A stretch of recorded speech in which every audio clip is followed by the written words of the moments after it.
तो प्यारे बच्चों, आज शुरू करने जा रहे हैं उस सीरीज का दूसरा लेक्चर। और इस आज का लेक्चर बहुत इम्पोर्टेंट होने वाला है, क्योंकि बहुत अच्छे अच्छे टॉपिक आज हम कवर करेंगे। कोशिश तो ये थी कि 2 वीडियो में ये पूरा चैप्टर आपका कंप्लीट हो जाए, लेकिन मुझे लगता है कि 3 वीडियो हो जाएंगी इस चैप्टर की। तो अभी शुरू कर रहे हैं, और आज की वीडियो थोड़ी लंबी हो सकती है, तो इसलिए बहुत आप पूरी तरीके से पूरी एनर्जी से तैयार रहिए। तो जो टॉपिक कवर करना है, पहले तो चैप्टर देखिए कौन सा है, चल रहा है चैप्टर नंबर 1,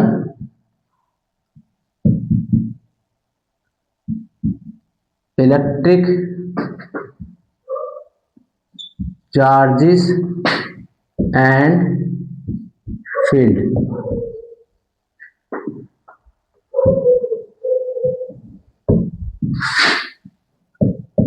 विद्युत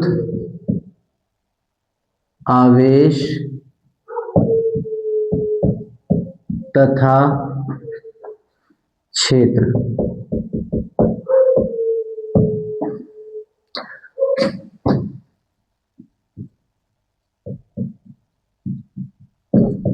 देखो, टॉपिक जो कवर करेंगे, मैंने आपको बताया था कि उसमें 4 टॉपिक थे। आवेश हमने कल खत्म कर लिया था, चार्ज, और कूलाम का लॉ भी उसमें पूरा हो गया था। आज जो पढ़ेंगे, एक तो इलेक्ट्रिक फील्ड, और इलेक्ट्रिक फील्ड के बेटा ये सब टॉपिक हैं। इलेक्ट्रिक फील्ड लाइंस,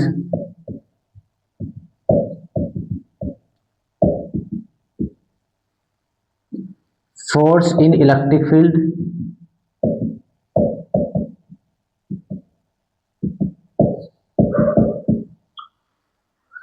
यानी ये तो हमें पढ़ना विद्युत क्षेत्र, फिर विद्युत क्षेत्र रेखाएं, और उसके बाद विद्युत क्षेत्र में जो फोर्स लगता है वो फोर्स।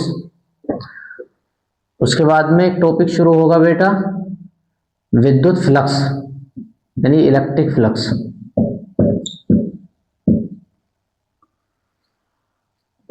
इसी में ही इसका एक सब टॉपिक गॉस थ्योरम,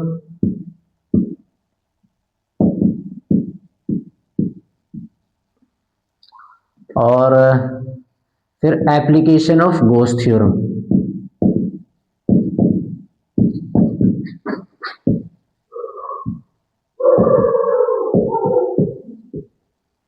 और लास्ट कूलाम के लॉ को प्रूफ करना by Gauss law, to proof Coulomb's law by Gauss law. तो ये सब टॉपिक करेंगे। कुछ PYQ भी बेटा इसमें कवर अप करना है, तो इसलिए थोड़ा सा इसमें वीडियो थोड़ी लंबी हो सकती है, तो आप इसके लिए रेडी रहिए। टॉपिक शुरू कर रहे हैं बेटा, पहला इलेक्ट्रिक फील्ड। अच्छा, एक छोटा सा टॉपिक पहले मैं कवर करा देता हूं, क्योंकि वो पहली वाली वीडियो में थोड़ा सा रह गया था। कूलाम के लॉ की जो वेक्टर फॉर्म है, पहले वो देख लो जरा। Vector form of coulombs law, यानी कूलाम के नियम का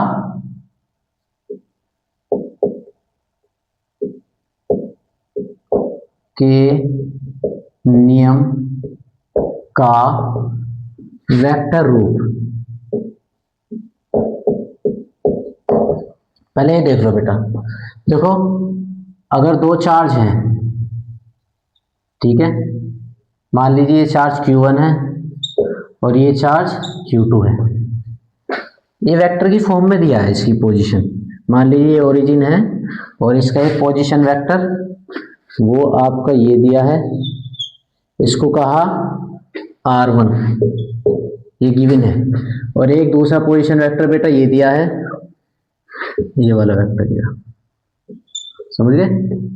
ये है आपका R2। आपसे कह रहा है कि इसकी वेक्टर फॉर्म बताओ कूलाम के लॉ की। कूलाम के नियम को आपको वेक्टर के फॉर्म में लेकर आना है। तो सबसे पहली बात तो ये कि कूलाम का नियम जो मैंने आपको बताया था, वो ये बताया था एफ इज इक्वल टू होता है के Q1 Q2 अपॉन डिस्टेंस का स्क्वायर।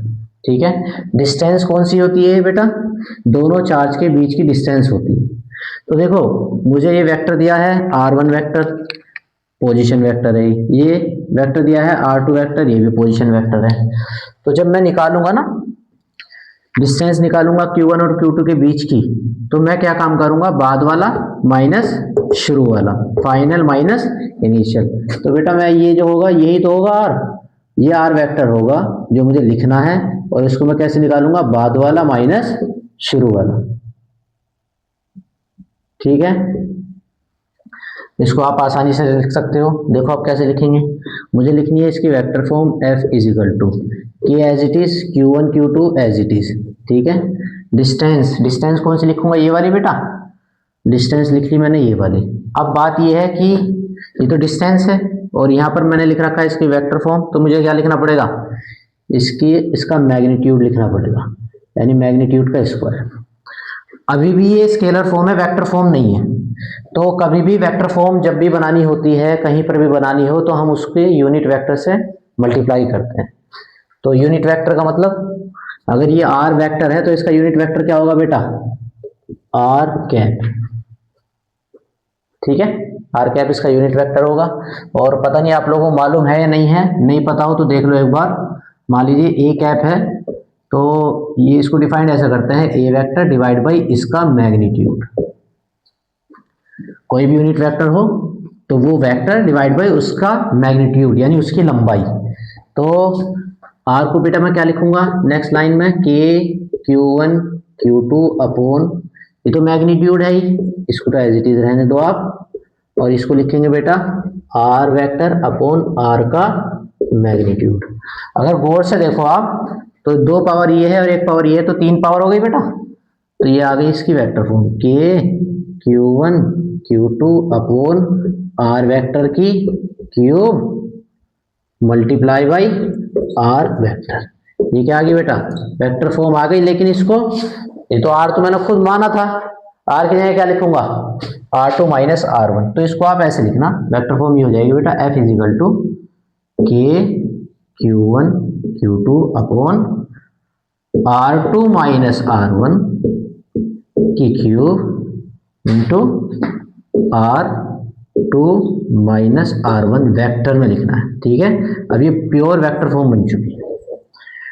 तो इसकी वेक्टर फॉर्म है, अगर किसी वजह से लिखने के लिए आ जाए या थोड़ा सा हल्का सा ड्राइव या बनाने के लिए आ जाए, तो आप इस तरह से इसको बना सकते हैं। ठीक है, बहुत ज़्यादा इसका एप्लीकेशन नहीं होगा, स्केलर फॉर्म से ही ज़्यादातर सब क्वेश्चन हो जाएंगे आप। ठीक है, तो अब टॉपिक शुरू कर रहे हैं अपना, इलेक्ट्रिक फील्ड, विद्युत क्षेत्र। इसको हटा दूं, चलो भाई।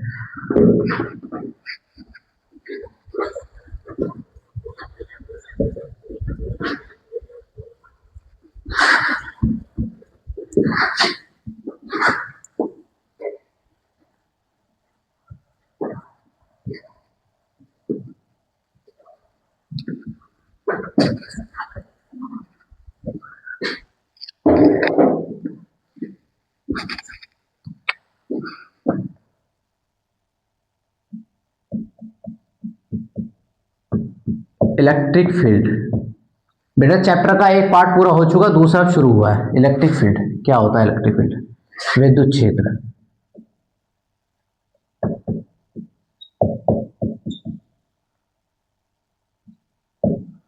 विद्युत क्षेत्र क्या होता है बेटा, देखो किसी भी परीक्षण आवेश पर जितना फोर्स लगता है तो वो क्या कहलाता है, इलेक्ट्रिक फील्ड।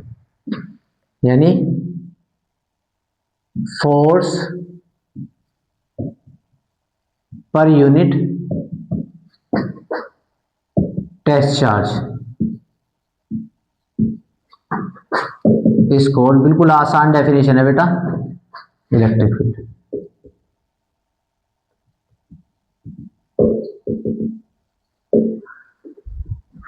ठीक है, किसी परीक्षण आवेश पर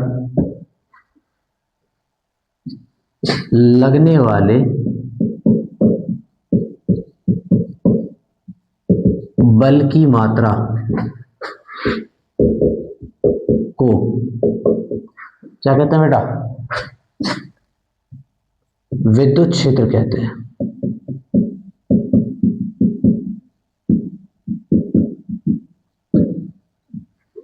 ठीक है, फॉर्मूला कैसे लिखेंगे बेटा? E इज इक्वल टू क्या होता है? Force upon charge. ठीक है, आमतौर पर जो टेस्ट चार्ज होता है, परीक्षण आवेश होता है, वो उसको क्यू नोट से डिनोट करते हैं, और क्यू नोट हमेशा पॉजिटिव होता है बेटा, ऑलवेज पॉजिटिव, हमेशा पॉजिटिव लेते हैं इसको। ठीक है, अच्छा जी, अब बात करते हैं इसकी यूनिट की, और ये क्वांटिटी कैसी है? तो बेटा ये वेक्टर क्वांटिटी है। कैसी क्वांटिटी है? ये वेक्टर क्वांटिटी है। ठीक है, ये एक वेक्टर होती है। दूसरा, इसकी जो यूनिट होगी बताओ क्या होगी? इसकी यूनिट बेटा न्यूटन, फोर्स की न्यूटन और चार्ज की कूलाम। तो न्यूटन पर कूलाम होती है। इसकी एक और यूनिट होती है, आप न्यूटन पर कूलाम तो कह ही सकते हैं। एक और यूनिट होती है इसकी, एक यूनिट होती है बेटा इसकी वोल्ट पर मीटर, वोल्ट पर मीटर, ये भी इसकी एक यूनिट होती है। वो आगे हम देख लेंगे ये कैसा आई है। बहरहाल ये देखो, फोर्स पर यूनिट चार्ज तो न्यूटन पर कूलाम, ये तो यहाँ से आई गई। ये वेक्टर क्वांटिटी है, और आप चाहो तो इसकी डायमेंशन भी निकाल सकते हो। कैसे निकालेंगे? फोर्स की हमें पहले से मालूम है MLT-2 होती है, और भाई साहब चार्ज की क्या होती है बेटा? आपको पता होगा, चार्ज जो होता है वो क्या होता है? I/T, current multiply by time, और I क्या है बेटा? एम्पियर, और T का टाइम T। ठीक है, तो Q की क्या होती है? AT होती है, जो डायमेंशन होती है। तो यहाँ Q की रख देंगे डायमेंशन AT। ठीक है, ये ऊपर चला जाएगा बेटा, तो ML T की पावर -2 और -1 -3, और A की पावर -1 ऊपर चले गए ये भी। तो ये इसकी क्या है बेटा? डायमेंशन। तो देखो यूनिट ये आ गई, एक ये और एक ये, और डायमेंशन आ गई ये। और कैसी क्वांटिटी है? Vector quantity. ठीक है, आसान है मुश्किल है? आसान है। चले आगे।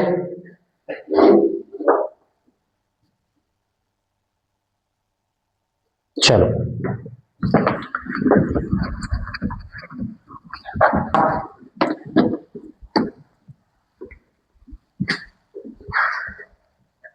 अब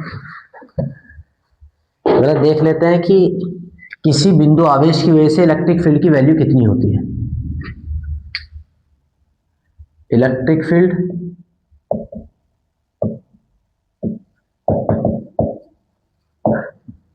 due to a point charge, किसी पॉइंट चार्ज की वजह से बिंदु आवेश के कारण, बिंदु आवेश के कारण विद्युत क्षेत्र,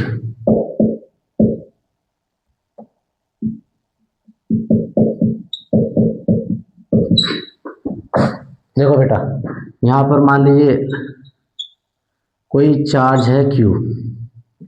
ठीक है, यहां से कैपिटल Q मान लो इसको, यहाँ से R डिस्टेंस पर कोई बिंदु है पॉइंट P।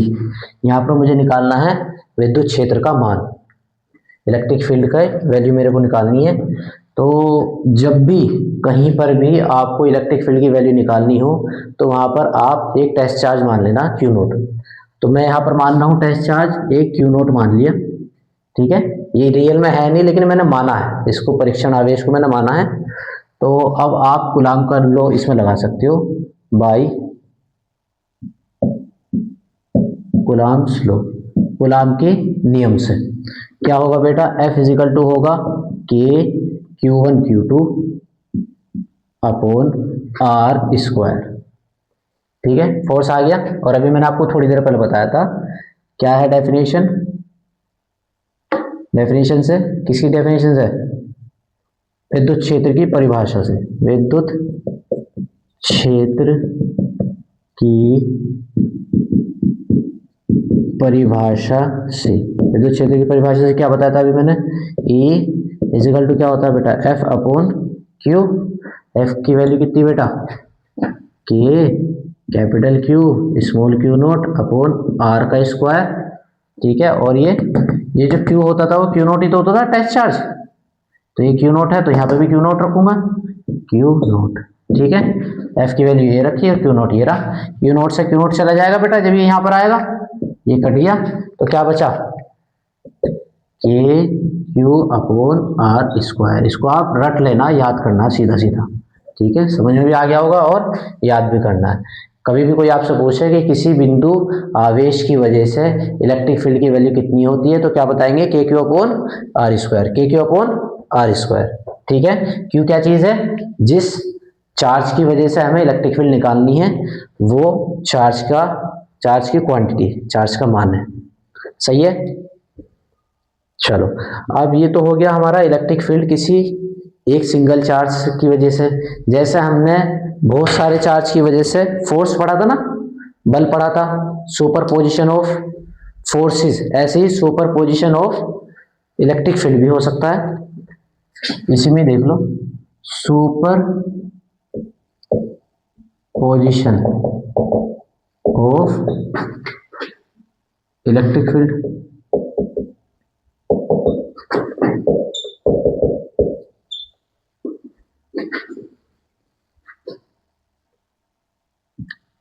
विद्युत क्षेत्र के अध्यारोपण से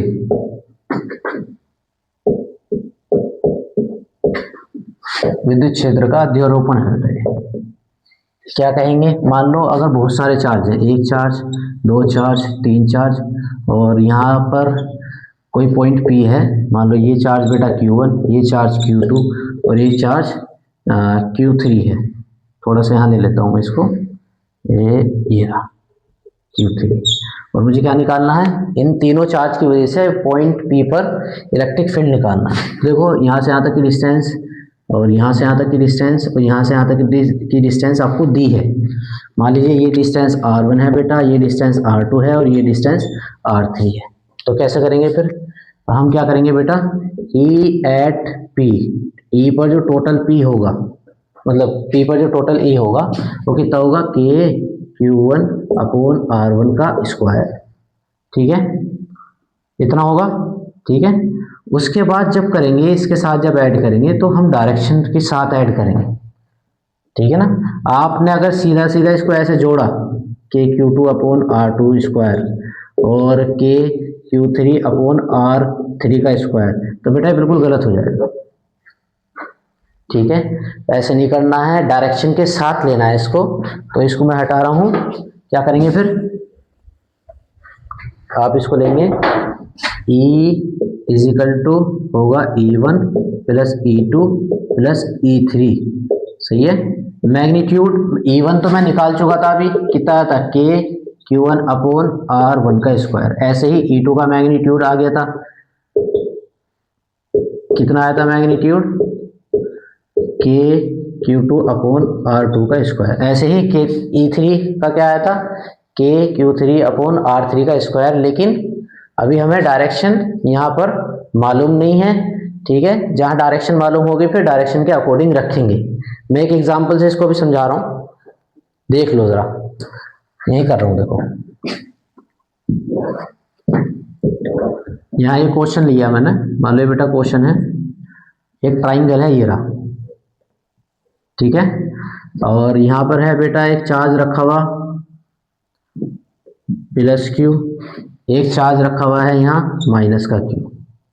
ठीक है, बल्कि मैं अगर आप कहो तो वैल्यू ले लेता हूँ, 1 माइक्रोकुलाम है और ये बेटा माइनस का 1 माइक्रोकुलाम है। ठीक है, और आपसे ये कहा कि यहाँ पर ये पॉइंट P है, ये इक्विलैटरल ट्राइंगल है, इसकी साइड 1 मीटर है। कितनी है साइड? 1 मीटर। समबाहु त्रिभुज है। तो क्या कर रहा है कि बिंदु P पर आप इलेक्ट्रिक फील्ड की वैल्यू ज्ञात कीजिए।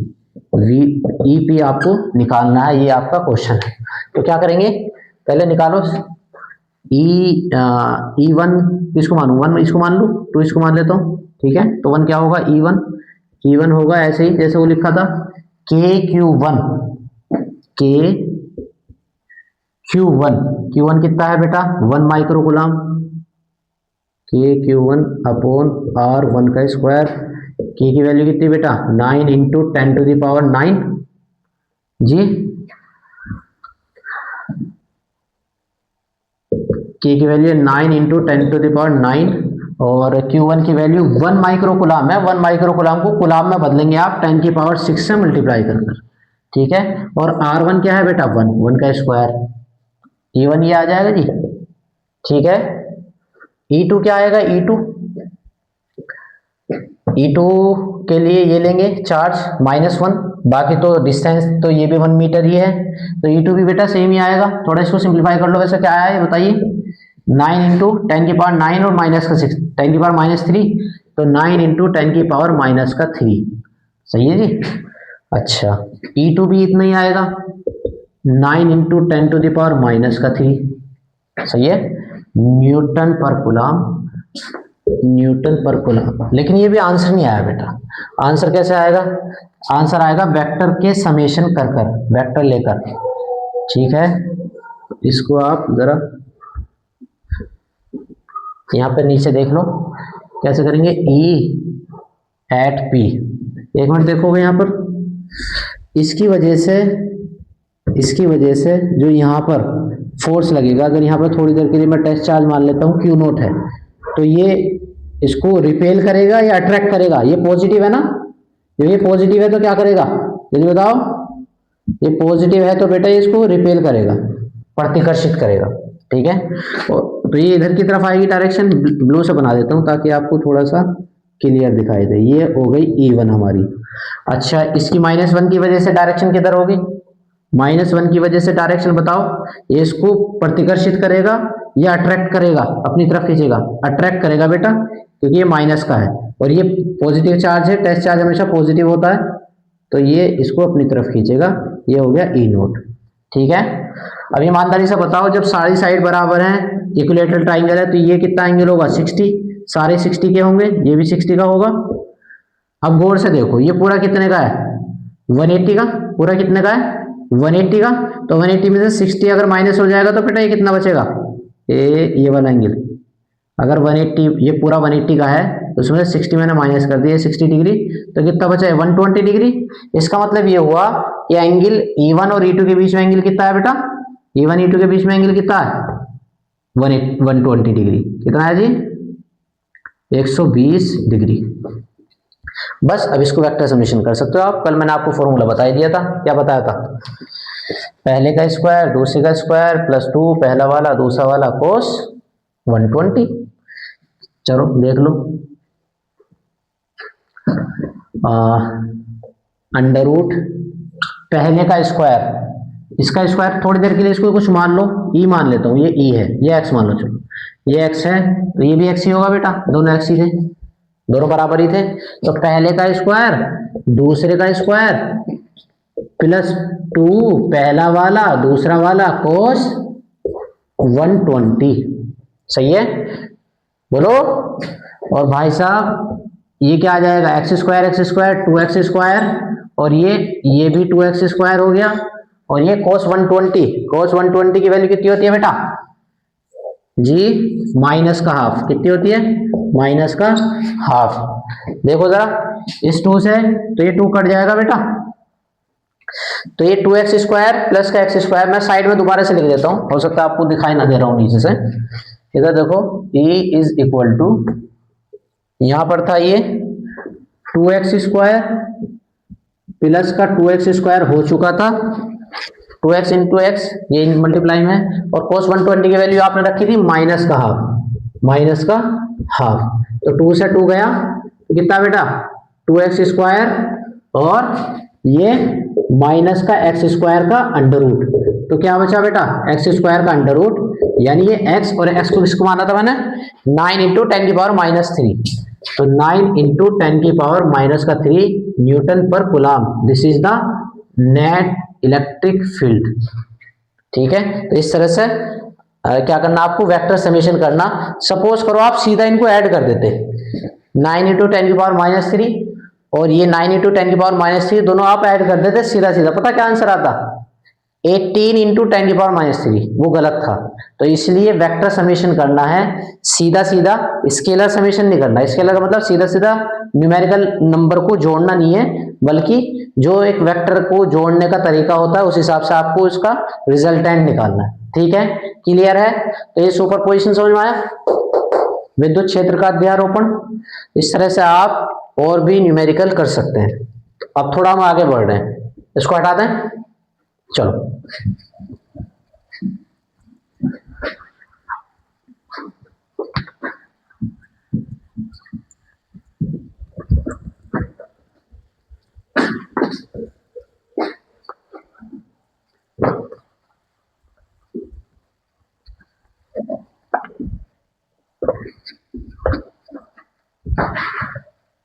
एक क्वेश्चन और करोगे? चलो ये बताओ, मान लीजिए 1 2 3 4 चारों पे बेटा चार्ज बराबर रखे हैं। फिलहाल मैं कह रहा हूं यहां पर Q है, यहां पर भी Q है, यहां पर भी Q है, यहां पर भी Q है। ठीक है, और सेंटर पे आपसे पूछ रहा है कि यार ये जो सेंटर है ना, इस पे आप क्या सेंटर, किसका सेंटर है, एक स्क्वायर है वर्ग। ठीक है, तो इसके सेंटर O पर आपको इलेक्ट्रिक फील्ड निकालनी है। ठीक है, तो अब आप चाहो तो फॉर्मूला लगाइए। कैसे लगाएंगे फॉर्मूला भाई? देखो कि Q1 Q2, तो यहाँ पर आप पहले मानेंगे टेस्ट चार्ज Q0, तो K Q1 Q2 अपॉन जो भी डिस्टेंस ये आएगी, यहाँ पर डिस्टेंस दे रखी है, ये A है इसकी साइड, सही है जी। तो ये आप निकाल लेंगे, इसका स्क्वायर करके ये आ जाएगा आपका हाइपोटेनियस, कर्ण आ जाएगा। लेकिन अगर आप थोड़ा सा इसमें दिमाग लगाएं, कॉमन सेंस लगाएं, तो देखो ये Q है, ये Q0 है, ये भी पॉजिटिव, ये भी पॉजिटिव, क्या करेगा बेटा, इसको रिपेल करेगा। तो देखो ये आएगा इधर की तरफ। ठीक है, और क्या आएगी डायरेक्शन, मान लीजिए ये E आया। ठीक है, K जो भी आएगी ये कितनी आएगी, K Q0 अपॉन जो भी डिस्टेंस है, मान लीजिए थोड़ी देर के लिए मान लो मैं X है, तो X का स्क्वायर आ जाएगी। अच्छा जी, जब बात आप इसकी करेंगे, अब इसको थोड़ा यहां से हटा दो, थोड़ा इसकी वजह से, ये तो A की वजह से निकाल लिया आपने, B की वजह से बताओगे? B की वजह से बेटा सेम ही होगा, फिर प्रोसेस तो सेम होगा, Q0 ही है ना ये, तो ये क्या होगा, रिपेल करेगा, ये इधर आ गया। ठीक है, ऐसे ही जब इसकी वजह से निकालोगे तो ये इधर आएगा, इसकी वजह से निकालोगे ये इधर आ जाएगा, और ये सबकी वैल्यू बराबर होंगी, जो कि डिस्टेंस और चार्ज दोनों बराबर है। तो पता, इसको तो ये कैंसिल कर देगा, बराबर है, और बेटा इसको ये कैंसिल कर देगा, यानी नेट इलेक्ट्रिक फील्ड क्या हो जाएगा बेटा, E at O = 0। इसका मतलब ये हुआ कि अगर चार्ज सेम रखे हो और शेप यूनिफॉर्म हो, शेप यूनिफॉर्म होने का मतलब पेंटागन हो सकती है शेप, ठीक है बेटा, और चार्ज बराबर होने चाहिए, शर्त है, या हेक्सागन हो।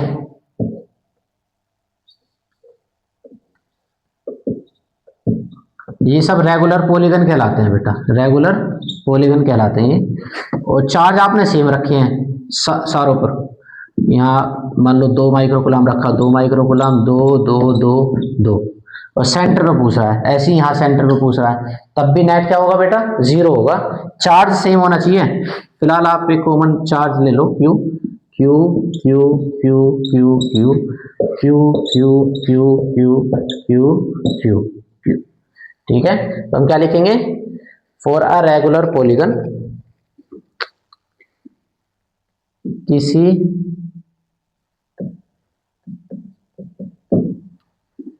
एक समान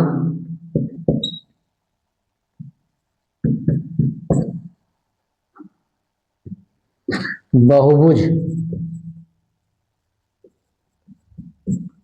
के लिए क्या होगा बेटा, electric field at centre, electric field centre पे क्या होगा, 0।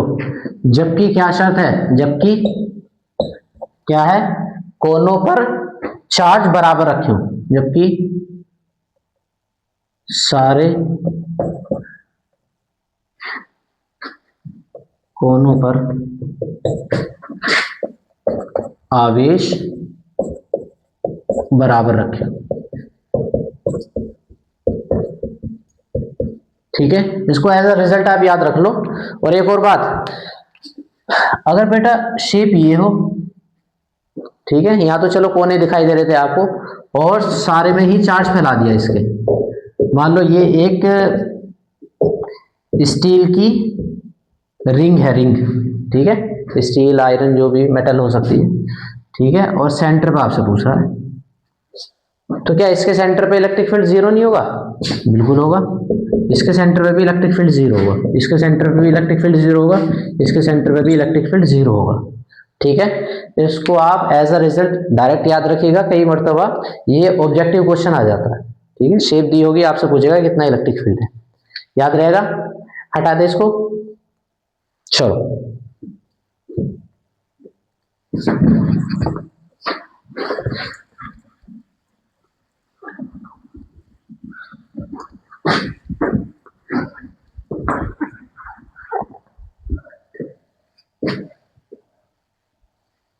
टॉपिक शुरू कर रहे हैं बेटा।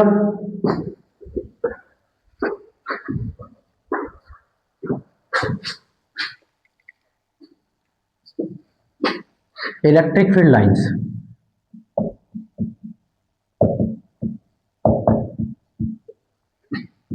ये सब इलेक्ट्रिक फील्ड के ही पार्ट हैं, सब पार्ट चल रहे हैं। ठीक है, इलेक्ट्रिक फील्ड लाइंस, विद्युत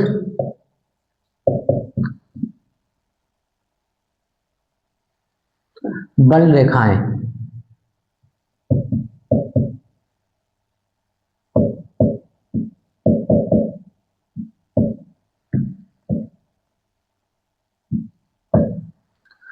तो विद्युत बल रेखाएं क्या होती है बेटा?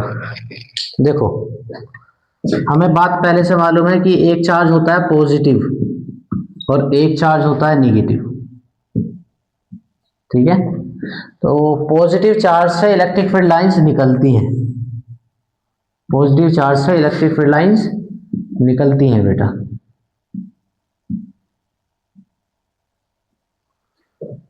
और नेगेटिव चार्ज में इलेक्ट्रिक फील्ड लाइंस एंटर करती हैं।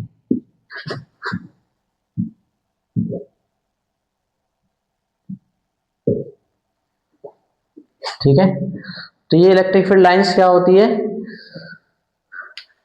द लाइंस, ठीक है, which can be drawn in the direction of electric field, वो लाइंस जो इलेक्ट्रिक फील्ड की डायरेक्शन में ड्रॉ हो सकती है, या फिर इसका उल्टा भी बोल सकते हैं हम कि electric field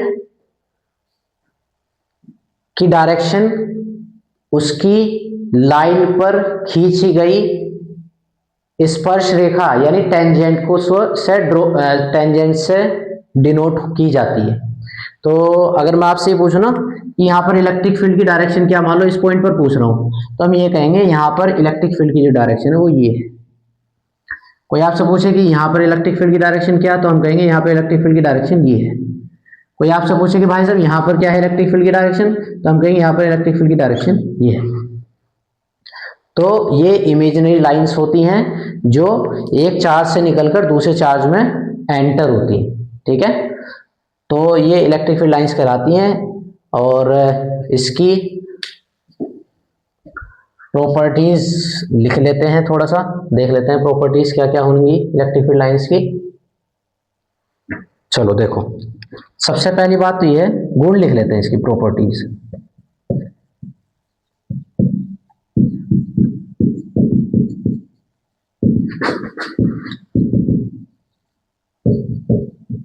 properties of electric field lines.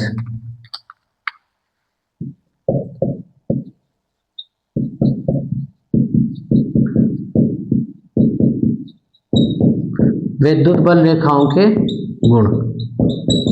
देखो बेटा, सबसे पहली बात तो ये पॉइंट नंबर 1 कि ये लाइंस कभी भी एक दूसरे को कट नहीं करती। ठीक है, ऐसा कभी नहीं होगा कि ये लाइन इसको कट करके चली गई। ठीक है, they never intersect, they never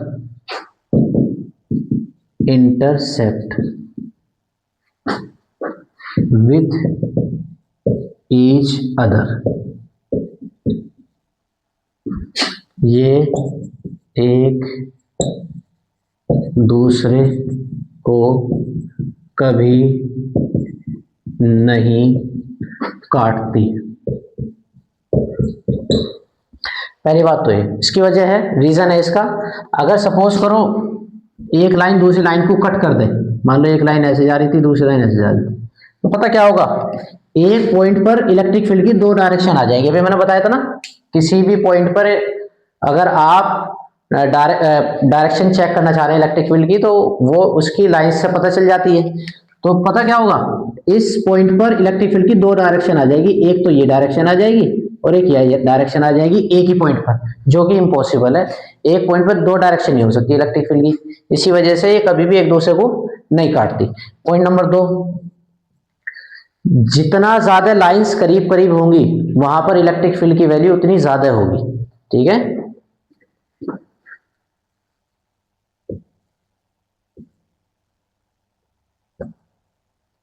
more closer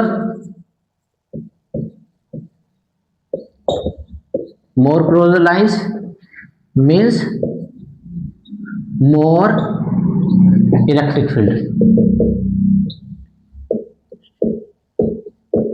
थोड़ा मैं शॉर्ट में लिखवा रहा हूं, यानी जितनी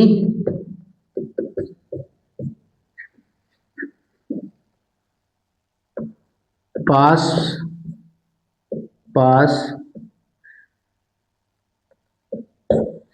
रेखाएं होंगी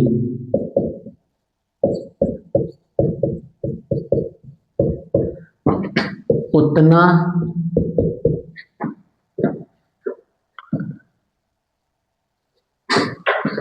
ज्यादा इलेक्ट्रिक फील्ड होगा, विद्युत क्षेत्र होगा।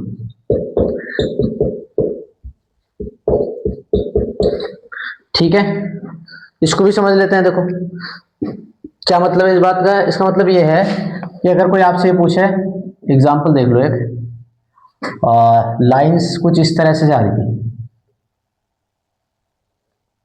ऐसे,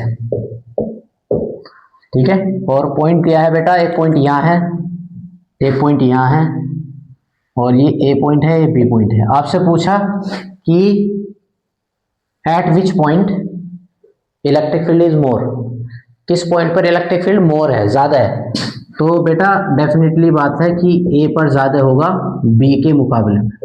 समझ गए, यहां पर ज्यादा होगा क्योंकि यहाँ लाइंस करीब है और यहाँ पर दूर दूर है, फैली हुई है, तो यहाँ पर इलेक्ट्रिक फील्ड इससे कम होगा। अगर नंबर ऑफ लाइंस ज्यादा हो जाएंगी तब भी इलेक्ट्रिक फील्ड की वैल्यू ज्यादा होगी। अगर मान लिया कहीं 4 है और कहीं 2 है, तो जहां पर 4 होंगे वहां पर इलेक्ट्रिक फील्ड की वैल्यू ज्यादा होगी, जहां पर 2 है वहां पर इलेक्ट्रिक फील्ड की वैल्यू कम होगी। ठीक है, ये समझ में आ गया। तो एक और पॉइंट देख लो, पॉजिटिव से निकलती है और नेगेटिव में एंटर होती है। तो पॉजिटिव से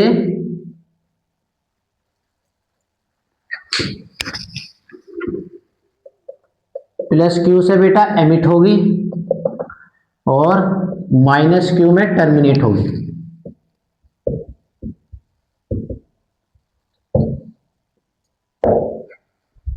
प्लस क्यू से क्या निकलेगी बेटा, निकलेगी, और माइनस क्यू में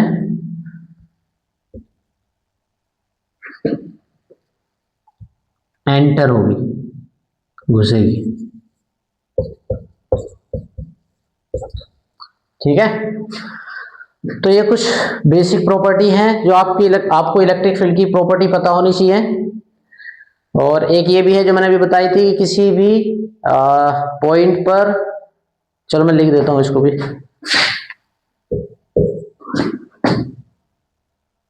विद्युत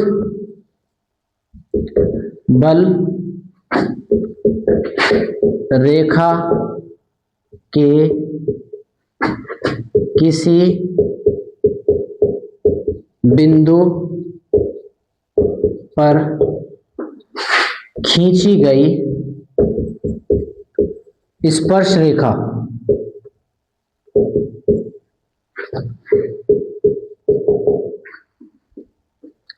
उस बिंदु पर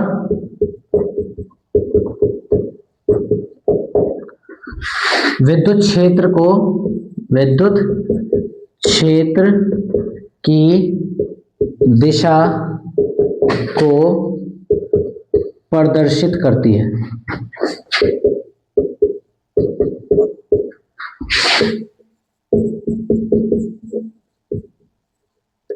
ठीक है, तो any tangent drawn on electric field line, any tangent drawn on a electric field lines represent the direction of electric field। तो इलेक्ट्रिक फील्ड की डायरेक्शन को वो रिप्रेजेंट करती है बेटा। ठीक है, तो ये कुछ बेसिक प्रॉपर्टी थी इलेक्ट्रिक फील्ड की लाइंस की जो आपको पता होनी चाहिए। ठीक है, चलें आगे। चलो,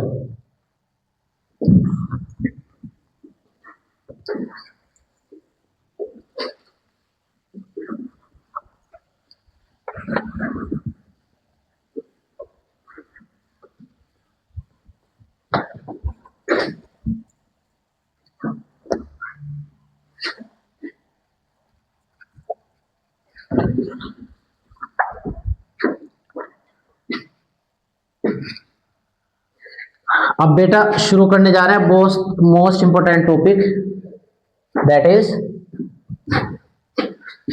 गॉस थ्योरम।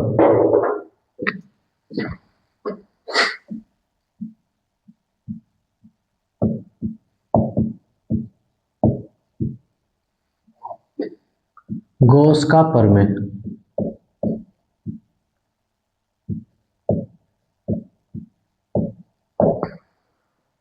क्या होता है बेटा ये? लेकिन इससे पहले हमें ये पता होना चाहिए कि फ्लक्स क्या होता है। तो पहले फ्लक्स बताता हूं, उसके बाद पढ़ते हैं इसको। विद्युत फ्लक्स,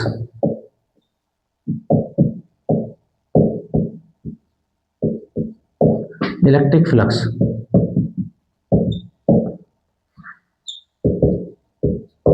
क्या होता है?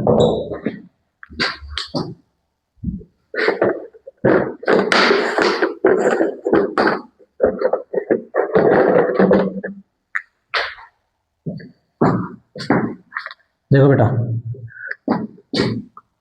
पहले तो डेफिनेशन ही देख लो। क्या होता है ये?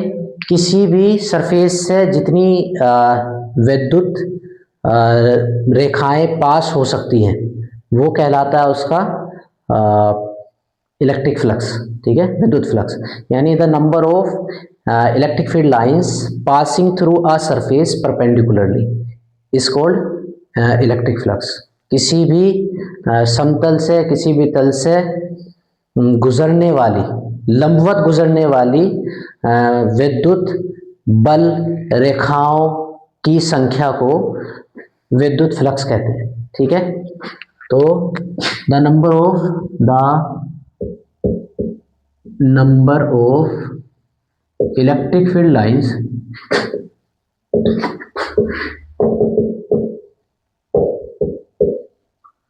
passing through a surface perpendicularly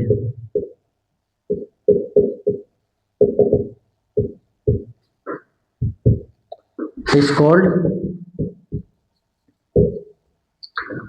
electric flux।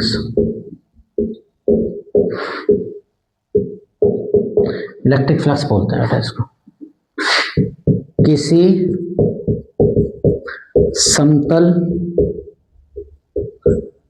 के लंबवत गुजरने वाली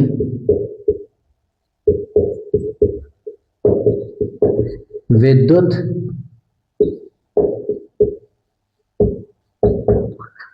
बल रेखाओं की संख्या को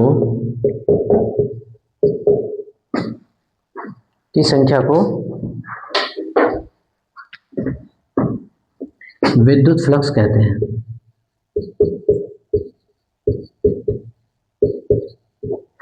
कहते हैं।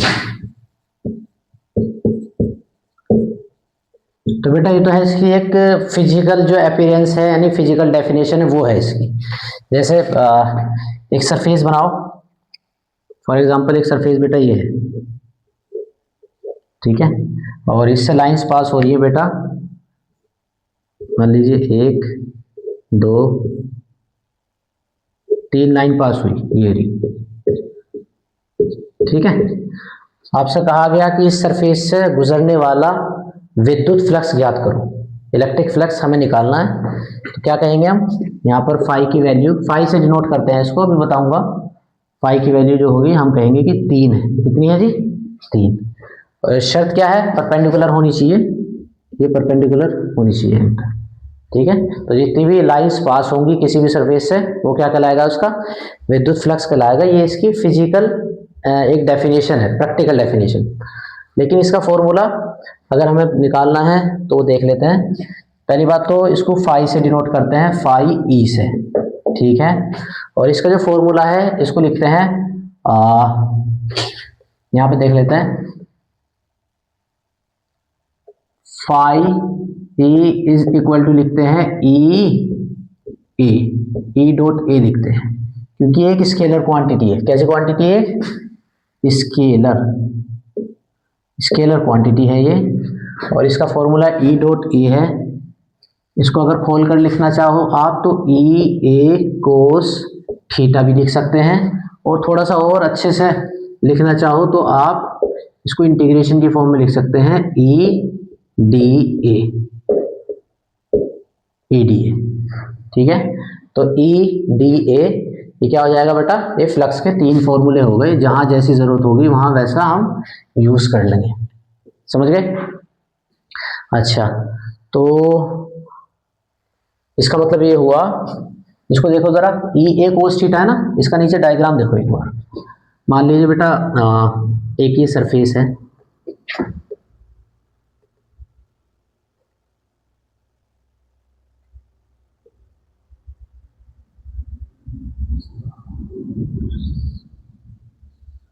ये एक सरफेस है, ठीक है। इसका परपेंडिकुलर वेक्टर ये है बेटा, ठीक है। इसको बोलते हैं एरिया वेक्टर। क्या बोलते हैं इसको, एरिया वेक्टर। याद रखना, यहाँ जो ए है ना, जो ए है ये एरिया वेक्टर है।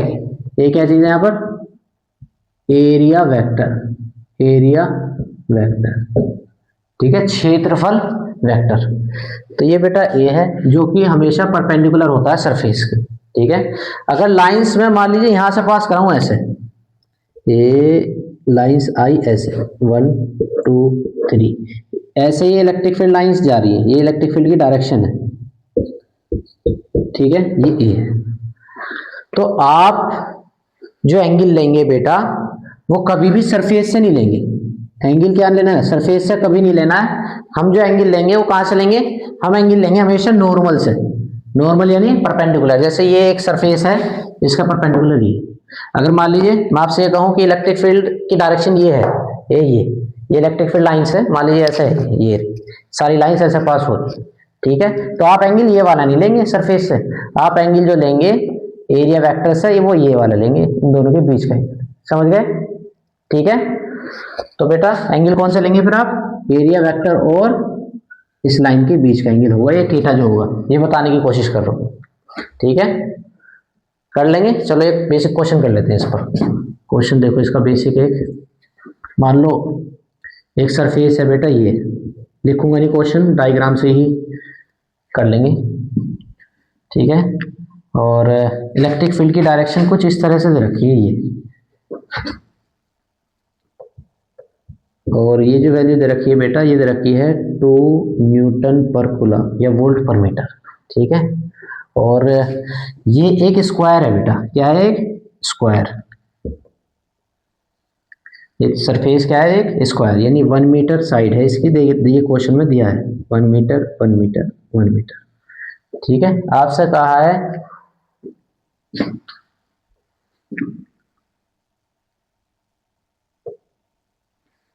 आपसे ये कहा है कि ये इलेक्ट्रिक फील्ड सरफेस से, इलेक्ट्रिक फील्ड सरफेस से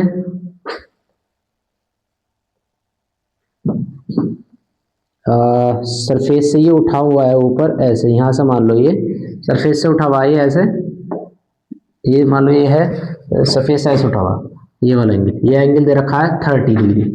कितना दे रखा है? 30 डिग्री। ठीक है, आपसे पूछ रहा है कि इससे गुजरने वाला आप फ्लक्स निकालो। क्या निकालना? Electric flux. तो क्या करेंगे? फ्लक्स की जो वैल्यू होगी बेटा वो होगी ई ए कोस थीटा। ई की वैल्यू तो जरा की 2, एरिया आप आसानी से निकाल सकते हो क्योंकि स्क्वायर है तो साइड का स्क्वायर हो जाएगा यानी 1 का स्क्वायर,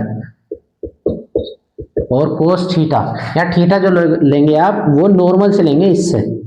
ठीक है, अगर ये मैं बता रहा हूं आपको, ये दे रखा देख लो आप, ये क्या दे रखा 30, आप क्या लेंगे? ये वाला लेंगे 60 लेंगे। समझ गए? तो आपको बेटा 60 लेना है यहाँ, कोस 60 डिग्री। अगर ये कहे ना the angle between electric field and surface, electric field and surface is 30, तो आपको 60 लेना, क्योंकि हम जो लेंगे वो कैसे लेंगे? सरफेस से नहीं लेंगे, हम किससे लेंगे? नॉर्मल से लेंगे बेटा। ठीक है, तो 60 लिख लेना। कितना हो जाएगा बेटा? 2 और 60 की वैल्यू हाफ, तो कितना आ गया बेटा? 1। कितना है? 1। अब इसकी यूनिट भी देख लेते हैं ऊपर। यूनिट तो आप सीधी सीधी ऐसी निकालोगे, इलेक्ट्रिक फील्ड की यूनिट क्या होती है? न्यूटन पर कूलम, और एरिया की क्या होती है? मीटर। तो कितनी आ गई यूनिट? ये बताओ, न्यूटन मीटर स्क्वायर पर कूलम। तो क्या आ जाएगी ये? न्यूटन मीटर स्क्वायर पर कूलम। ठीक है, ये इसकी 1 आ गया आंसर, 1 न्यूटन मीटर स्क्वायर पर कूलम। तो इस तरह से आप आसानी से इलेक्ट्रिक फ्लक्स को पढ़ सकते हैं, कर सकते हैं।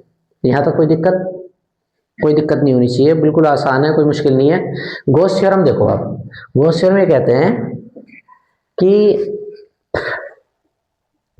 किसी भी सरफेस से पास होने वाला इलेक्ट्रिक फ्लक्स वो 1/ε0 टाइम्स होता है उस चार्ज के जो सरफेस के अंदर मौजूद है। ये इसकी डेफिनेशन है। ठीक है,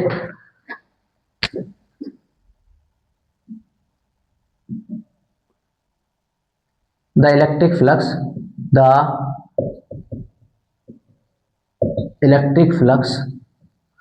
passing through a surface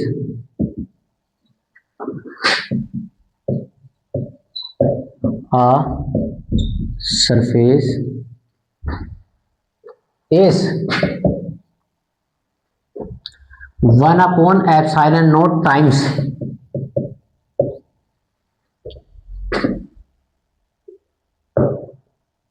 the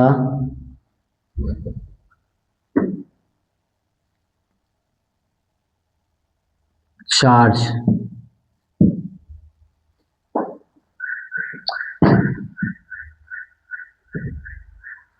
the electric flux passing through a surface is 1/ε0 times the charge inside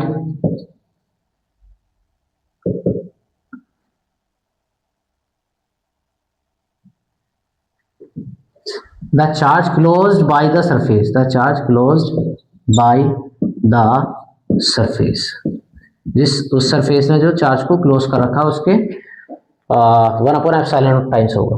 यानी आप इसको ऐसे लिख सकते हैं, किसी बद्ध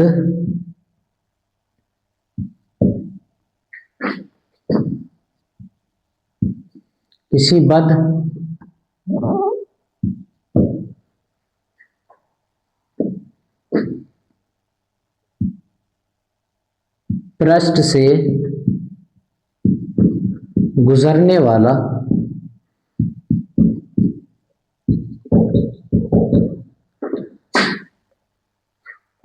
विद्युत फ्लक्स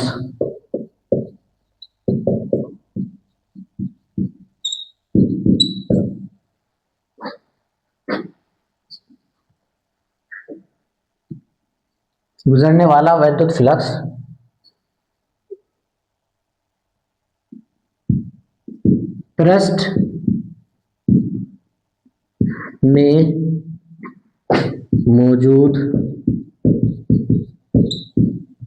में मौजूद आवेश का 1/ε0 गुणज होता है।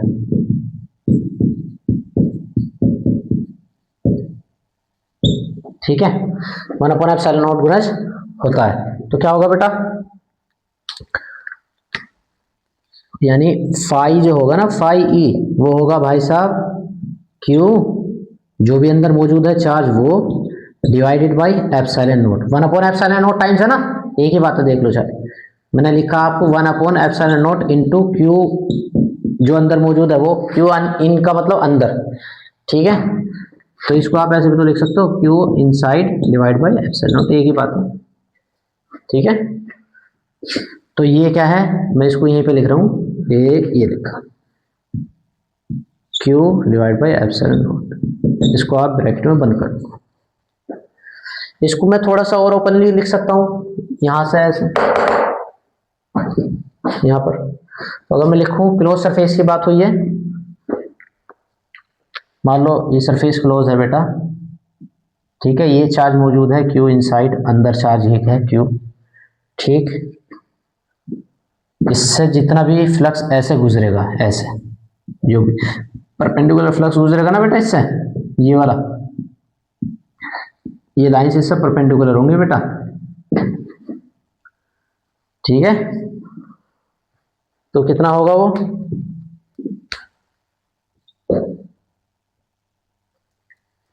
Q अपॉन एप्सिलॉन नोट, इसको मैं लिख सकता हूं E D A Q inside divide by epsilon note. अब बात ये है, इसमें आया क्लोज, जो अंदर मौजूद है, ठीक है। तो जो अंदर मौजूद है, जो बद है, तो यहां पर जो आप लेंगे तो सरफेस बंद होना चाहिए, सरफेस क्या होना चाहिए, बंद, इसका मतलब है क्लोज सरफेस, ठीक है। क्या मतलब है इसका, सरफेस क्या होना चाहिए बेटा, क्लोज, सरफेस क्या होना चाहिए, क्लोज, और चार्ज अंदर मौजूद होना चाहिए। तो ये इसके मुकाबले में ये ज्यादा बढ़िया एक्सप्रेशन है, ठीक है। E into D A Q जो अंदर मौजूद है inside divide by epsilon note, ठीक है। इस पर कुछ क्वेश्चन कराता हूं, बढ़िया बढ़िया, जरा इसको कॉपी करो आप, इतने हटाएं, चलो देखो।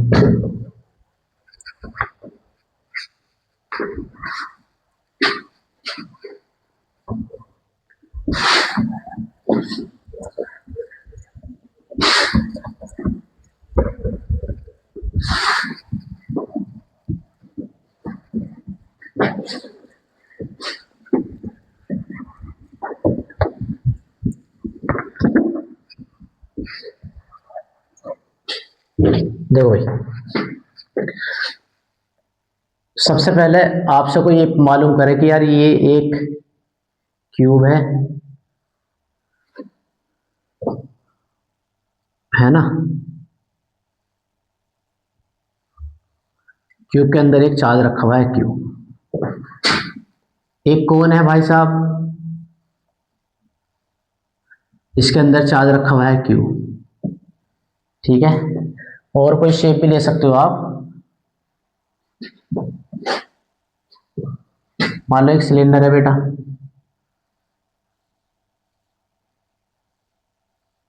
इसके अंदर भी चार्ज रखा हुआ है क्यूब, ठीक है। क्वेश्चन नंबर 1 बना लो इसको। आपसे पूछ रहा है कि इन तीनों से पास होने वाले फ्लक्स की वैल्यू बताओ। तो बेटा फ्लक्स की जो वैल्यू होगी, इलेक्ट्रिक फ्लक्स जो इससे इससे इससे पास होगा, वो तीनों में बराबर होगा Q अपॉन एप्सिलॉन नोट। यहाँ पे भी Q अपॉन एप्सिलॉन नोट होगा और यहाँ पर भी Q अपॉन एप्सिलॉन नोट होगा, यही आंसर होगा। बता सकते हो क्यों? क्योंकि मैंने आपको बताया कि जो फ्लक्स है वो चार्ज पर डिपेंड करता है, ना कि शेप पर, ठीक है। बस शेप क्लोज होनी चाहिए, बंद होनी चाहिए, उस पर डिपेंड करता है। तो यहाँ पर ये भी बंद है, ये भी बंद है, ये भी बंद है, 3D शेप है तीनों, तो क्या होगा बेटा, सब Q अपॉन एप्सिलॉन नोट होगा। चार्ज अंदर मौजूद है, अगर किसी वजह से एक चार्ज अंदर हो, एक चार्ज बाहर हो, तो इसका कोई फर्क नहीं पड़ेगा, इससे कोई भी इलेक्ट्रिक फ्लक्स कोई भी पास नहीं होगा, ठीक है। इलेक्ट्रिक फ्लक्स जो किसी सरफेस का आएगा वो कौन सा लेंगे हम, जो चार्ज अंदर मौजूद होगा वो काउंट करेंगे। समझ में आ गया? चलो एक क्वेश्चन ये देखो, ये क्यूब है,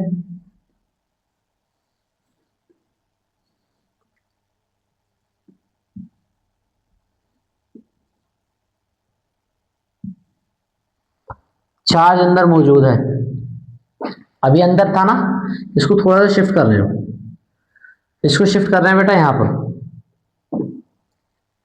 हाँ एक काम करो, इसको शिफ्ट करो यहाँ पर। पहली बात तो मुझे इसी अभी अंदर ही रहने दो, और मुझे आप ये बताओ कि क्वेश्चन ये है कि find total flux passing through a face. किस एक सिंगल फेज से पास होने वाला आपको इलेक्ट्रिक फ्लक्स बताना है, ठीक है? किसी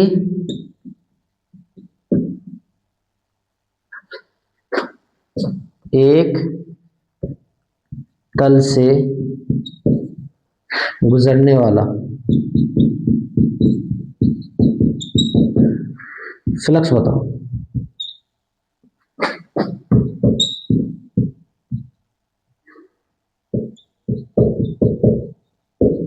बता सकते हो बेटा क्या होगा? आसान है। आप बताओ कि एक क्यूब में जो कमरा होता है, क्यूब है, क्यूबॉइड है, कि तुम कितने फेस होते हैं? 6। सारे क्यूब, ये सारे क्यूबॉइड से जो पास होने वाला फ्लक्स है वो कितना है बेटा? Q upon epsilon not. जब ये क्यू अपॉन एप्सिलॉन नॉट है, सारे 6 के 6 फेस से पास होने वाला, तो सिंगल से कितना होगा? 1/6। ठीक है, तो कितना हो जाएगा बेटा? देखो 5 पासिंग थ्रू अ क्यूब, वो कितना है बेटा? कितना बताओ? Q upon epsilon not. Cube का मतलब 6 फेस, क्यूब का मतलब 6 फेस, ठीक है?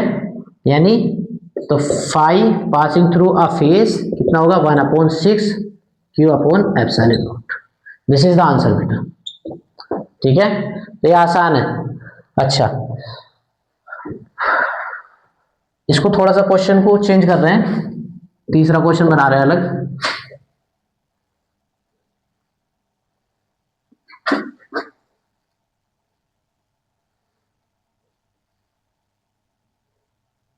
जल्दी से देखो, चार्ज इस बार यहां रख दिया एक फेस पर, ठीक है? इस बार क्या रखा है? एक फेस पे चार्ज रख दिया है, और आपसे पूछ रहा है कि इससे पास होने वाला फ्लक्स बताओ। क्या पूछ रहा है? इससे पास होने वाला फ्लक्स बताओ। क्या दो चीज पूछी है, मैं लैंग्वेज नहीं लिख रहा हूं, सीधा लिख रहा हूं। एक तो फ्लक्स आपको बताना है पासिंग थ्रू, है ना, क्यूब, एक क्यूब से पास, सिंगल क्यूब से पास होने वाला फ्लक्स बताना है। दूसरा आपको ये क्वेश्चन बी पार्ट पूछा है, इसमें ए पार्ट ये है, बी पार्ट ये है, if flux passing through a face, एक फेस से पास होने वाला आपको फ्लक्स बताना है। ये दो चीज आपको निकालनी है। तो क्या करेंगे बेटा? क्यूब से पास होने वाला, बात ये कि अभी क्लोज नहीं है, ये चार्ज क्लोज है ही नहीं, ठीक है? इसको क्लोज करने के लिए हम क्या काम करेंगे? एक ऐसा क्यूब इसके बराबर में लेकर आएंगे, समझ गए? अगर ऐसा क्यूब आप बराबर में लाकर बना देते हो, तो ये चार्ज पूरा का पूरा क्या हो जाएगा बेटा? ढक जाएगा। ये चार्ज पूरा का पूरा ढक जाएगा। देखो जरा, ढका कि नहीं ढका? ये चार्ज पूरा ढक गया बेटा। चार्ज पूरा ढक गया, इसका मतलब दो क्यूब से पास होने वाला फ्लक्स कितना है? फ्लक्स पासिंग थ्रू 2 क्यूब्स, दो क्यूब से पास होने वाला कितना बेटा? Q upon epsilon not. मुझे निकालना था सिंगल क्यूब से, 1 क्यूब से पास होने वाला, तो flux passing through 1 cube, single cube से पास होने वाला कितना होगा? जब 2 से बेटा इतना है, तो 1 से कितना होगा? 1/2 Q upon epsilon not. This is the answer, ठीक है? ये पार्ट हो गया आपका। बी पार्ट में पूछा फेस से। अब बताओ कितने फेस है टोटल?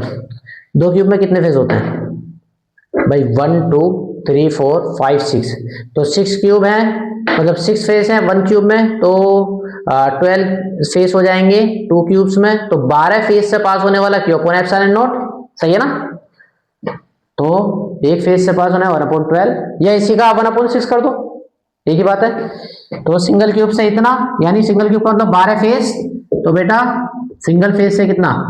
इसका 1/12 Q upon 2 epsilon not, sorry, इसका 1/6, क्योंकि सिंगल क्यूब में तो 6 होंगे ना, मैं इसी को उठाया मैंने यहां से, यानी 1/q/12 epsilon not. This is the answer.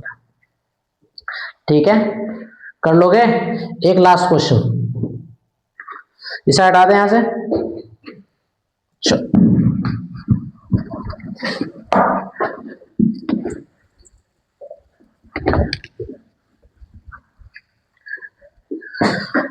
एक बेटा ये देखो, ए क्यूब है, ये रहा क्यूब।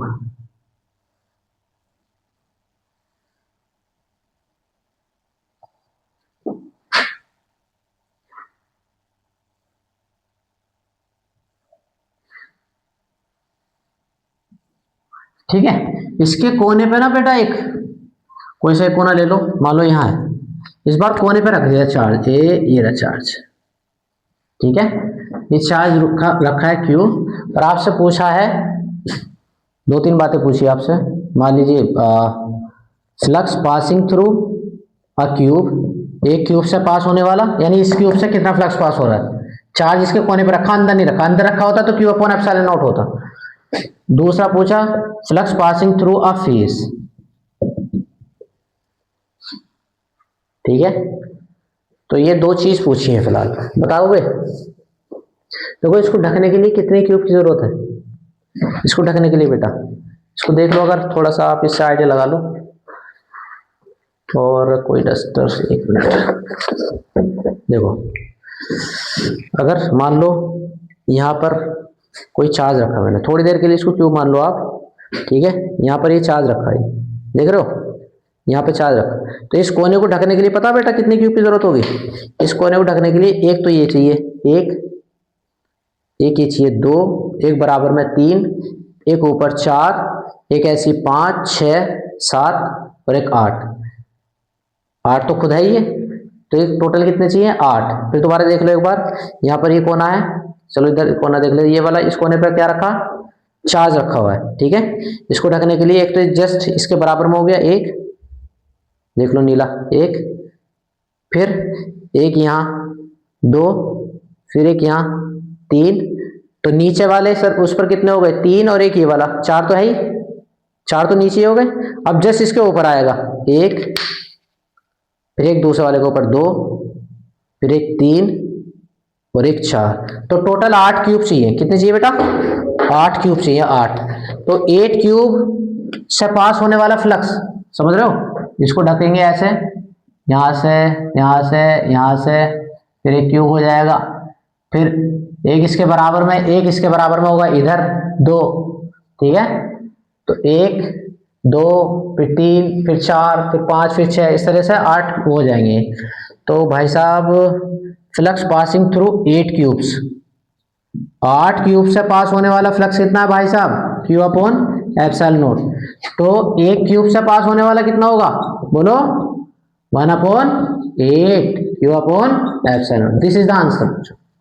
ठीक है, ये पहला पार्ट हो गया आपका। जब बी पार्ट की बात करेगा फेस की, तो 5, भाई क्यूब का तो पता चल गया, और एक क्यूब में कितने 6 फेस, तो भाई साहब क्यूब फेस कितना हो जाएगा भाई साहब, q/8ε0 तो पहले से 1/6, यानी q/24ε0। This is the answer. ठीक है, अब बताओ आसान है मुश्किल है, आसान है, तो हटा दे इसको, कर लोगे अगर फ्लक्स वगैरह पूछेगा। चलो भाई,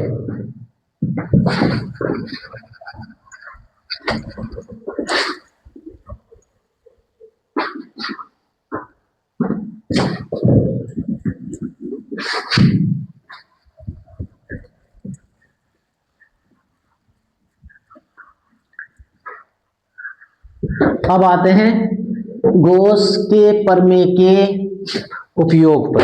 ठीक है,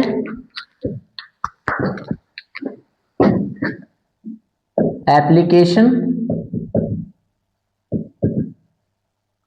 ऑफ गॉस थ्योरम।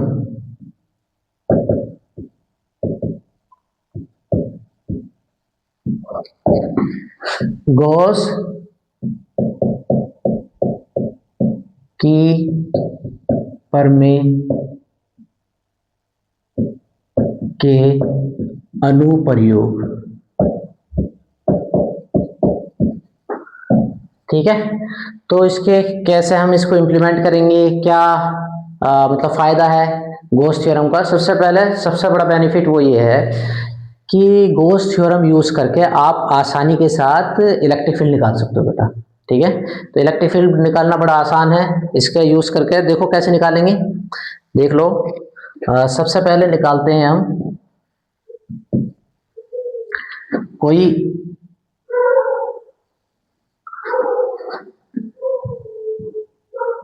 देखो बेटा इंपॉर्टेंट है ये, जो भी आप डेरिवेशन कराऊंगा ना उसमें पेपर में एक मिल जाएगा आपको यूपी बोर्ड में। ठीक है, मतलब 4 नंबर का एक डेरिवेशन इसमें से आएगा, क्योंकि टोटल 8 मार्क्स की है ये इलेक्ट्रोस्टैटिक जो पहले और दूसरे चैप्टर है, तो इसमें से 3 नंबर का और 4 नंबर का एक डेरिवेशन लगभग आ ही जाता है। ठीक है ना, तो भाई साहब 8 से 10 नंबर की आती है। तो मान लीजिए ये एक इनफाइनाइटली लॉन्ग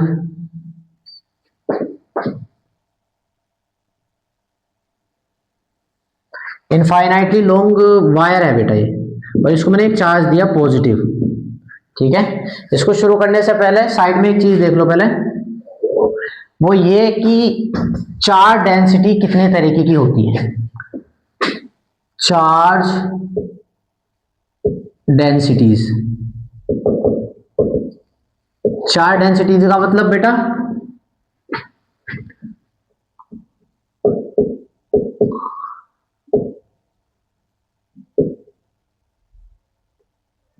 आवेश घनत्व कितने तरीके के होते हैं। तो पहला तो होता है बेटा linear charge density, linear charge density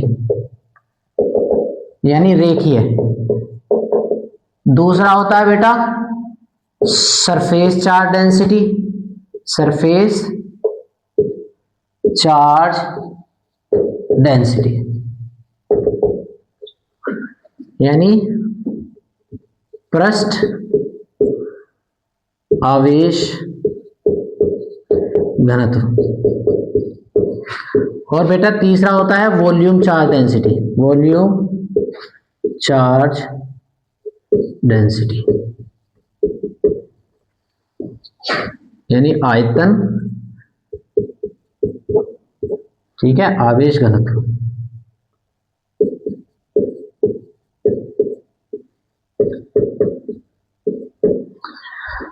तो देखो ये जो होती है ना रेखीय charge density, linear charge density, ये होती है बेटा ये जब लगाते हैं जब चार्ज हमारा एक लाइन में फैलाया गया हो, जैसे ये वाला भी जो मैं करने जा रहा हूँ डेरिवेशन, तो एक लाइन में फैलाया गया है, ये तब लगाते हैं और इसको लैम्डा से डिनोट करते हैं। किससे करते हैं? लैम्डा से। इसको किससे करते हैं बेटा? सिग्मा से। और इसको किससे करते हैं? रो से। समझ गए? ठीक है, ये लैम्डा, ये लैम्डा, ये सिग्मा और ये रो। तो जब लीनियरली डिस्ट्रीब्यूटेड चार्ज होगा तो ये यूज करेंगे। जब सरफेस होगा, सरफेस मान लो ये सरफेस है, तो फिर ये यूज करेंगे। और जब वॉल्यूम होगा यानी 3D शेप होगी तो फिर आप रो यूज करिएगा। समझ गए? और होता क्या है बेटा? कुछ नहीं है, लैम्डा 4 डिवाइड बाई लेंथ। जब लीनियर लिया तो डिवाइड लेंथ से करा, जब एरिया लिया तो एरिया से डिवाइड किया, और जब वॉल्यूम लिया तो वॉल्यूम से डिवाइड किया बेटा। आसान, सिंपल। ठीक है, चलो अब देखो इसको। तो मैंने माना बेटा कि इसकी जो लीनियर चार्ज डेंसिटी है वो लैम्डा है। ठीक है, इसकी लीनियर चार्ज डेंसिटी लैम्डा दिया आपको, और आपसे ये कहा कि इससे आप आर डिस्टेंस पर कोई पॉइंट पी है, वहां पर आप निकालिए इलेक्ट्रिक फील्ड की वैल्यू निकालो। क्या है क्वेश्चन? समझ गए? क्वेश्चन ये है कि किसी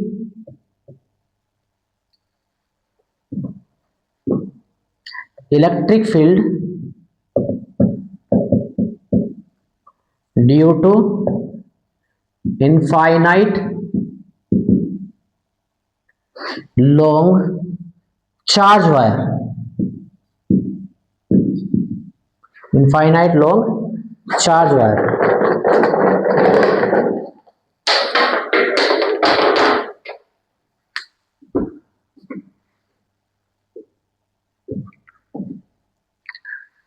यानी किसी अनंत लंबाई के आवेशित तार के, ये तार या चालक के कारण विद्युत क्षेत्र का मान, ठीक है, बाय यूजिंग क्या, गॉस थ्योरम। उसमें बाकायदा कहेगा आपसे कि किसी अनंत लंबाई के तार के द्वारा या तार के कारण उत्पन्न विद्युत क्षेत्र का मान ज्ञात करो, ठीक है। किसको यूज करना है, by using Gauss theorem, Gauss प्रमेय की अनुप्रयोग करके, गॉस प्रमेय का प्रयोग करके इसको आपको प्रूफ करना, सिद्ध करना है, ठीक है। सबसे पहले काम ये करना आपको बेटा कि जहां पर आपको मान लो यहाँ पे निकालना है, थोड़ा सा बड़ा हो गया था ये, यहाँ पे निकालना बेटा, मान लो यहाँ पे निकालना मेरे को। तो सबसे पहले काम ये करना कि इसको कवर करते हुए एक आपको सरफेस खींचना है, ठीक है। ये हमेशा करेंगे सब जगह, बस वो सरफेस यूनिफॉर्म होना चाहिए, बराबर दूरी पर होना चाहिए, और जितना भी चार्ज मौजूद है उसको ढक लेना चाहिए, सही है, सारे को ढक लेना चाहिए, और उस सरफेस को कहते हैं गॉसियन सरफेस। तो इसको देखो मैं ऐसे ढकूंगा, इसको ढकने का एक ही तरीका है, मैं एक सिलेंडर खींच दूं, ये रहा सिलेंडर, ठीक है बेटा, ये सिलेंडर मैंने बना दिया, तो ये इसको पूरा ढाप लिया है, सही है। अब इससे पास होने वाला हम निकाल लेंगे इलेक्ट्रिक फ्लक्स, क्या मसला है, देखो जरा,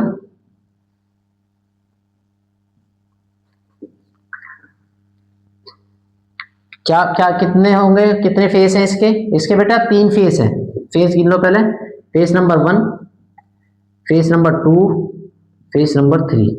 तो तीनों से पास होने वाला फ्लक्स निकाल लेते हैं, सही है। तो टोटल फ्लक्स कितना होगा बेटा, फ्लक्स जो टोटल पास होगा, टोटल फ्लक्स वो कितना होगा, φ1 प्लस φ2 प्लस φ3, ठीक है।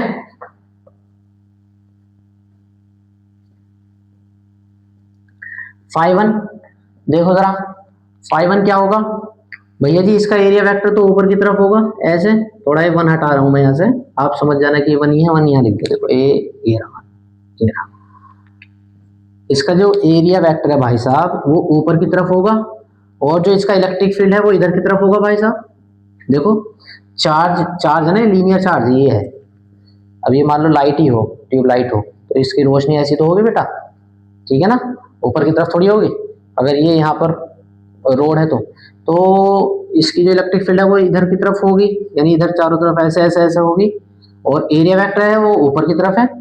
देख लो एक बार, मान लो एक रोड है, ठीक है, ये है, मुझे इसकी वजह से निकालना, तो इसका एरिया वेक्टर क्या होगा, ये तो ऊपर की तरफ होगा, इसका एरिया वेक्टर क्या होगा बेटा, ऊपर की तरफ, ये रहा, सही है।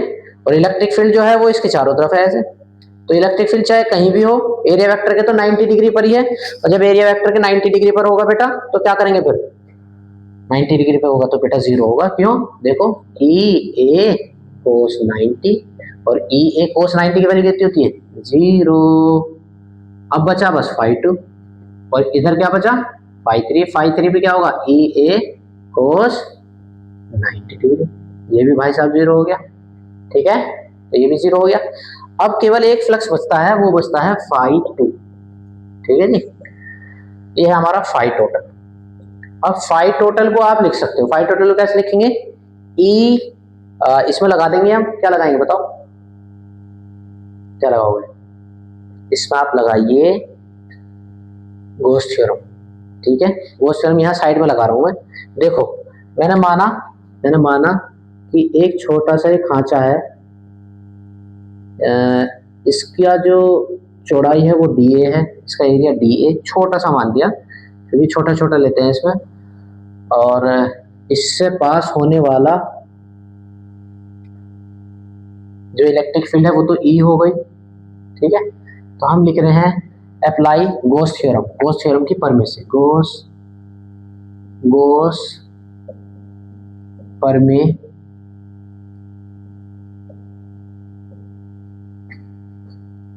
से क्या होता है गोस परमे बेटा, फाई इजिकल टू क्या होता है क्यू अपॉन एप्सिलॉन नॉट होता है। और ये क्या होगा जी, E D A Q upon epsilon naught. तो यहाँ लैम्डा दिया था, ठीक है, अभी मैंने क्यू रखा है, बाद में लैम्डा की फॉर्म में मैं निकाल लूंगा। तो अपने पास रखा मैंने क्यू, मान लीजिए क्यू है अंदर, वैसे तो लैम्डा है, मैंने क्यू मान लिया यहाँ पर, ये ई डी ए, ठीक है, वेक्टर होता है इसमें। लेकिन आप बताओ ये ए है, ई की डायरेक्शन भी ये है, और छोटा सा ये ए होगा, इसकी डायरेक्शन भी इधर ही होगी। ये क्या है ई की डायरेक्शन, और ऊपर क्या है ए की डायरेक्शन, दोनों ए की डायरेक्शन में है, तो एंगल कितना हो गया बेटा 0। तो ई डी ए कोस 0, तो